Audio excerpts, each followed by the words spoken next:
பிதாவாகிய தேவனாலும் கர்த்தராகிய இயேசு கிறிஸ்துவின் நாமத்தினால் உங்களுக்கு கிருபையும் சமாதானம் உண்டாவதாக.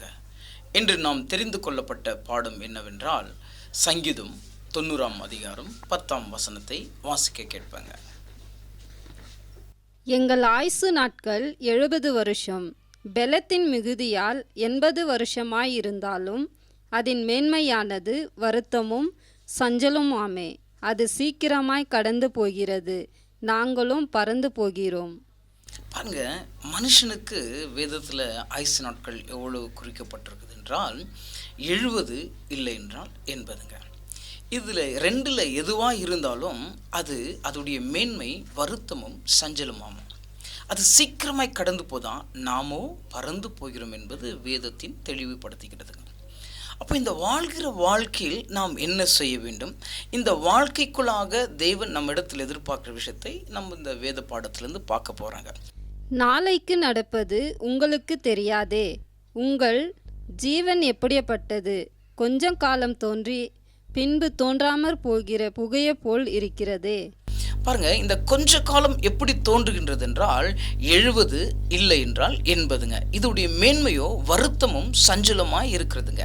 என் அன்பான சகோதர சகோதரிகளே, தேவன் நமக்கு கொடுக்கப்பட்டிருக்க இந்த கொஞ்ச காலத்தில் அது நாளைக்கு என்ன நடப்பதோ என்பதை நமக்கு தெரியாது இருக்கிற இந்த நேரத்தில் உங்களுடைய வாழ்க்கையோ உங்கள் ஜீவன் எப்படிப்பட்டது என்று உங்களுக்கு தெரியுமோ அது புகையை போல கடந்து போகுது என்பது தேவன் வேதத்திலிருந்து நமக்கு கூறுகிறார்கள். அப்போ தேவனுடைய வார்த்தை நமக்கு என்ன பிழை பூட்டி கொண்டிருக்கிறது என்றால், நாம் வாழ்கிற இந்த வாழ்க்கை கொஞ்ச காலங்க. இந்த கொஞ்ச காலத்தில் நாம் எப்படி நிலை கொண்டு இருக்கிறோம் என்பது தான் இந்த வேதத்திலிருந்து நம்ம பார்க்க போகிறோங்க. நாம் வாசிக்க கேட்போங்க. 1 பேதுரு 1:24.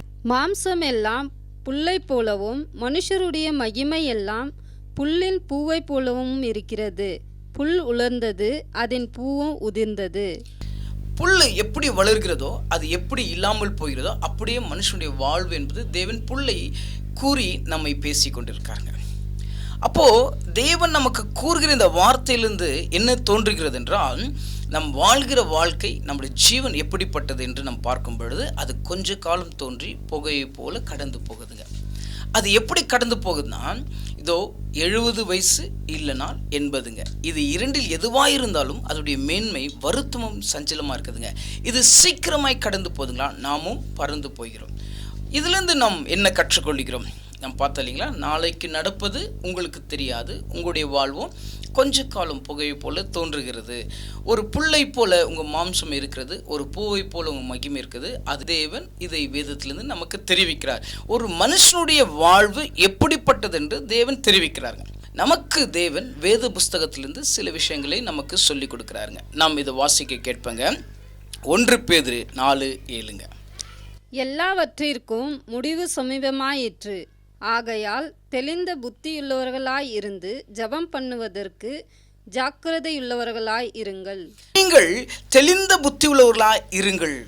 எப்படி இருக்கணும்னா, நீங்கள் வாழ்கிற வாழ்க்கையில் கர்த்தரோடு இணைந்து நிலை கொண்டு அவரை போலவே இந்த பூமியில் கனி கொடுக்கும்படி, நீங்கள் அவரை போலவே மாறும்படி தேவன் எல்லாவற்றுக்கும் சமயமாக இருக்குது என்பதை கற்றுக் கொடுக்குறாருங்க. நம்முடைய வாழ்க்கை ஒரு புகைக்கு தேவன் குறிப்பிட்டு பேசுகிறாருங்க. நம்முடைய வாழ்க்கை ஒரு புல்லுக்கு குறிப்பிட்டு பேசுகிறாருங்க. நம்முடைய வாழ்க்கை ஒரு பூவுக்கு குறிப்பிட்டு பேசுகிறாருங்க. இது எல்லாம் எப்படி மலர்ந்து வாடி போகிறதோ, புகை எப்படி தோன்றாமற்று போகிறதோ, அப்படியே நம்முடைய வாழ்க்கைகளும் தோன்றுகிறதுங்க. அப்போ கர்த்தர் இங்கே நமக்கு பேசி கொண்டிருக்காருங்க. எல்லாவற்றுக்கும் முடிவு சமீபமாக இருக்கிறது, ஆகையால் தெளிந்த புத்தி உள்ளவர்களாக இருங்கள். நீங்கள் தெளிந்த புத்தி உள்ளவர்களாக இருக்கணுங்க. ஏன்னா எல்லாவற்றுக்கும் முடிவு சமீபமாக இருக்குதுங்க.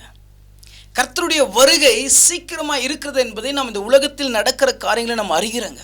வாழ்கிற வாழ்க்கை எதைக்குரியதாக இருக்கிறது என்பதை கர்த்தர் கற்றுக் கொடுக்குறாருங்க. அப்போ நான் வாழ்கிற இந்த வாழ்க்கை கொஞ்சம் வாழ்க்கையில் நான் எதை தேடிக்கொண்டு இருக்கிறேங்க? கர்த்தருக்குரிய அந்த சிந்தையாய் கொண்டிருக்கிறேன். அதான் கர்த்தர் சொல்கிறாங்க, தெளிந்த புத்தி உள்ளவர்களாய் இருங்கள் என்று சொல்கிறாருங்க. நாம் வாசிக்க கேட்போம். ரோமர் 12:2.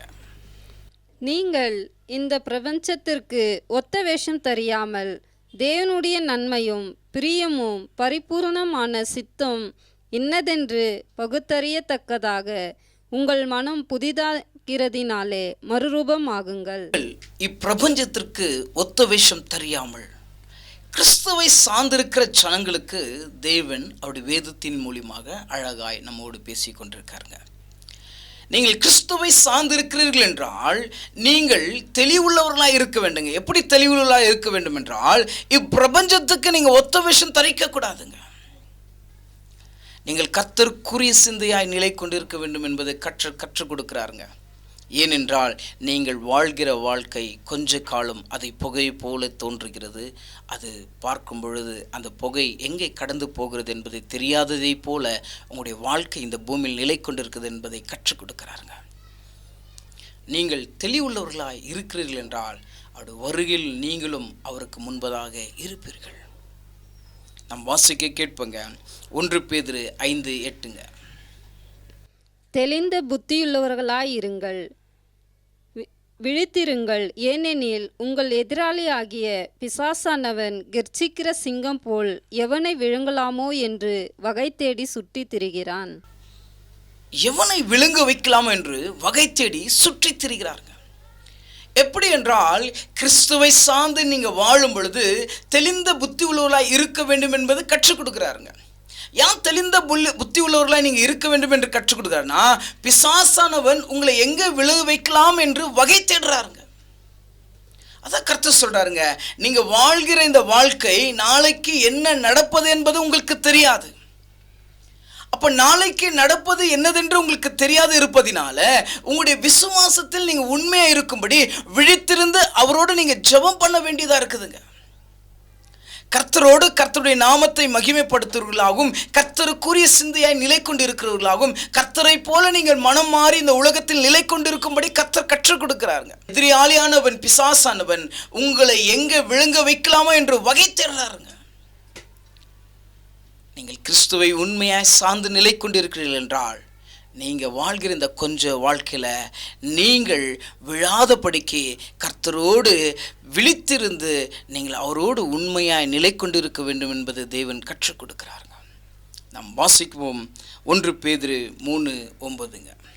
தீமைக்கு தீமையும் உதாசனத்துக்கு உதாசனத்தையும் சரி கட்டாமல் அதற்கு பதிலாக நீங்கள் ஆசீர்வாதத்தை சுதந்திரித்து கொள்ளும்படி அழைக்கப்பட்டிருக்கிறவர்கள் என்று அறிந்து ஆசீர்வதியுங்கள். நீங்கள் தீமைக்கு தீமை சரி கட்டாமல் உதாசனத்துக்கு உதாசனம் சரி கட்டாமல் நீங்கள் அழைக்கப்பட்டிருக்க அழைப்பு எப்படின்னா, உங்களை ஆசீர்வதிக்கத்தக்கதாக தேவன் உங்களை அழைக்கப்பட்டிருக்கிறதுனால நீங்களும் மற்றவர்களை ஆசீர்வதிங்கள் என்று கற்றுக் கொடுக்கிறார்கள். என் அன்பு சகோதர சகோதரிகளே, நீங்கள் வாழ்கிற வாழ்க்கை அது கொஞ்ச காலம் புகையை போல தோன்றுகிறதுங்க. அப்படிப்பட்ட இந்த வாழ்க்கையில் நீங்கள் எதை தேடிக்கொண்டிருக்கிறீங்க? மாம்சமானது புல்லுக்கு ஒப்பிட்டு பேசுகிறாருங்க, உங்களுடைய மகிமை பூவுக்கு ஒப்பிட்டு பேசுகிறாருங்க என்பதையும் தேவன் உணர்த்துறாருங்க. இதில் நாம் எதை தேடிக்கொண்டிருக்கிறோங்க? நமக்கு கொடுக்கப்பட்டிருக்க இந்த ஆயுசு நாட்களில் நாம் எதை கூறியவர்களாய் சிந்தித்து கொண்டிருக்கிறோங்க? அதான் தேவன் கற்றுக் கொடுக்கிறாருங்க.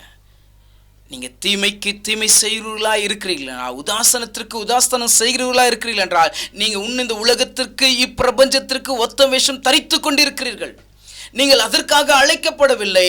தேவனோ உங்களை ஆசீர்வதித்திருக்கிறது வண்ணமாய் நீங்கள் மற்றவர்களை ஆசீர்வதிக்க வேண்டும் என்பது தேவன் கற்றுக் கொடுக்கிறார்கள். உங்களை நித்தியத்திற்காக கர்த்தர் ஆசீர்வாதத்தை கொடுத்து அழைத்திருக்கிறாருங்க. அப்படிப்பட்ட மகிமையான இடத்திற்கு நீங்கள் அழைக்கப்பட்டிருக்கிற நீங்கள் மற்றவர்களையும் அந்த அழைப்புக்குள்ளாக பங்குள்ளவர்களாய் நீங்கள் ஆசீர்வதிக்க வேண்டுங்க. நீங்கள் வாழ்கிற வாழ்க்கை அது கொஞ்ச காலமாக இருக்கிறதுங்க. நீங்கள் தெளிந்த புத்தி உள்ளாக இருந்து ஜாக்கிரதையாக இருக்க வேண்டுங்க. ஏனென்றால் கர்த்தருடைய வருகையோ சமீபமாக இருக்குதுங்க. மத்தேயு எழுதின சுவிசேஷம் 24:42. உங்கள் ஆண்டவர் என்ன நாழிகையிலே வருவார் என்று நீங்கள் அறியாதிருக்கிறபடியினால் விழித்திருங்கள். உங்கள் ஆண்டவர் எந்த நாளில் வருவார் என்று நீங்கள் அறியாதிருக்கிறபடினால் விழித்திருங்கள் என்று சொல்றார். நாம் இந்த வாழ்கிற இந்த வாழ்க்கையில கர்த்தருடைய வருகை எப்போவேதாலும் நடக்கலாங்க. ஆனா இது நடக்கிறதுக்கு முன்பதாக நீங்கள் கர்த்தரை சார்ந்திருக்கிற ஜனங்களுக்கு தேவன் பிழைப்புற்றார், விழித்திருங்கள் என்று சொல்றார். எப்படி விழித்திருங்க என்று சொல்றார்னா, 10 கன்னிகை நாம் வேதத்திலிருந்து பார்க்கிறோங்க. 5 கன்னிகைகள் அவர்கள் தீவெட்டியும் எண்ணெயும் வைத்துக் கொண்டிருக்கார்கள். 5 கன்னிகளிடத்தில் தீவெட்டி இருக்கிறது, ஆனால் எண்ணெய் இல்லாமல் போகிறதுங்க. மணவாளனுக்காக மணவாட்டி ஆகிய அந்த 5 கன்னிகைகள் காத்திருக்கிறார்கள். அப்படி நீங்கள் விழித்திருந்து காத்திருக்க வேண்டும் என்பது தேவன் நமக்கு கற்றுக் கொடுக்கிறார்கள். என் அன்பு சகோதர சகோதரிகளே, நாம் வாழ்கிற வாழ்க்கை கொஞ்ச காலங்க, அது புகை போல கடந்து போகிறதான். ஒரு புல்லுக்கு ஒப்பிட்டு பேசுறாருங்க.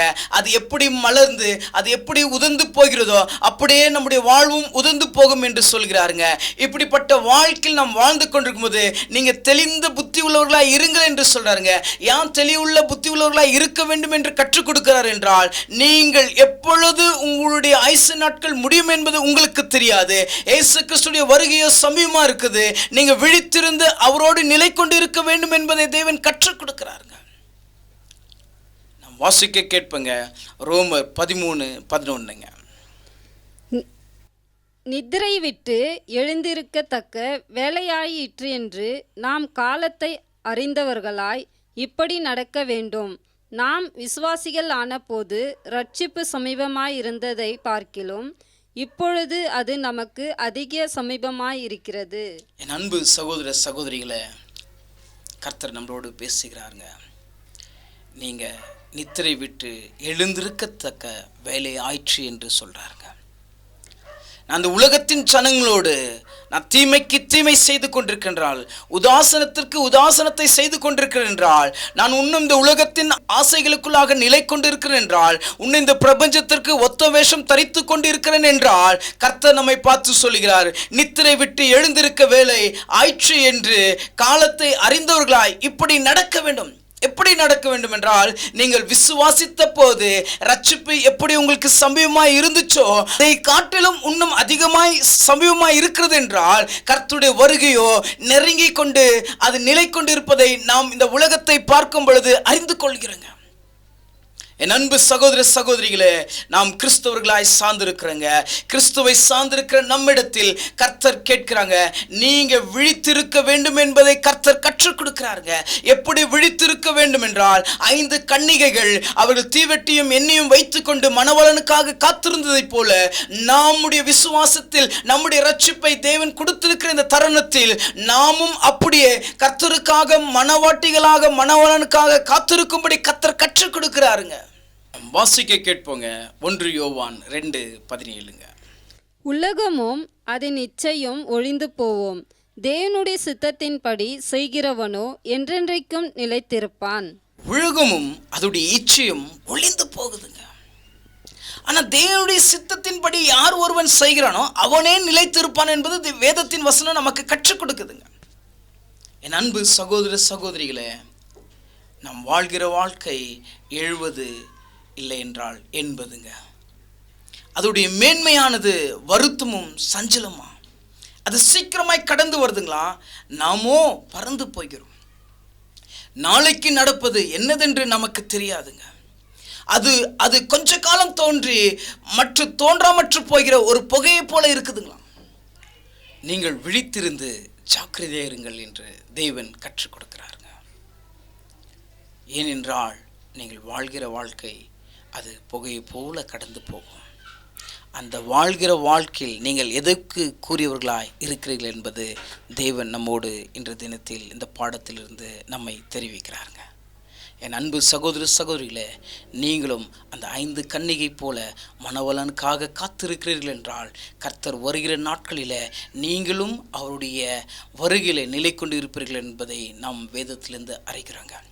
அதான் அவர் சொல்கிறாருங்க, உலகமும் அதன் இச்சையும் ஒழிந்து போவோம். இந்த உலகத்திற்காக மனுஷன் பிரயாசப்படுகிறது, இந்த உலகத்திற்காக அநேக காரியங்கள் செய்கிறது, இது எல்லாமே ஒழிந்து போகிறதுங்க. தேவனுடைய சித்தத்தின்படி செய்கிறவனே என்றென்றைக்கும் நிலைத்திருப்பான் என்பது வேதம் சொல்கிறதுங்க. நீங்கள் தேவனுக்குரியவர்களாய் இருக்கிறீர்கள் என்றால் நிச்சயமாய் நீங்கள் என்றென்றைக்கும் நிலைத்திருப்பீர்கள். நித்தியத்திற்காக உங்களை அழைக்கப்பட்டிருக்கிறீங்க. அந்த நித்தியத்திற்காக நீங்கள் ஆயத்தமாய் இருக்கும்படி கற்ற தேவன் நமக்கு கற்றுக் கொடுக்கிறாருங்க. நீங்கள் தெளிந்த புத்தி உள்ளவர்களாய் இருங்கள் என்பதை தேவன் இந்த பாடத்திலிருந்து கற்றுக் கொடுக்கிறார். நாளைக்கு என்ன நடப்பது என்பதை உங்களுக்கு தெரியாதிருப்பதினால் நீங்கள் எதற்குரிய சிந்தையாய் இருக்கிறீர்கள். அதான் தேவன் சொன்னாருங்க, தேவனுடைய சித்தத்தின்படி செய்கிறவனே என்றென்றைக்கும் நிலைத்திருப்பான். நீங்கள் தேவனுடைய சித்தத்தின்படி செய்கிறீர்கள் என்றால் நீங்கள் என்றென்றைக்கும் நிலைத்திருப்பீர்கள். பிதாவாகிய தேவனாலும் கர்த்தராகிய இயேசு கிறிஸ்துவின் நாமத்தினால் உங்களுக்கு கிருபையும் சமாதானம் உண்டாவதாக.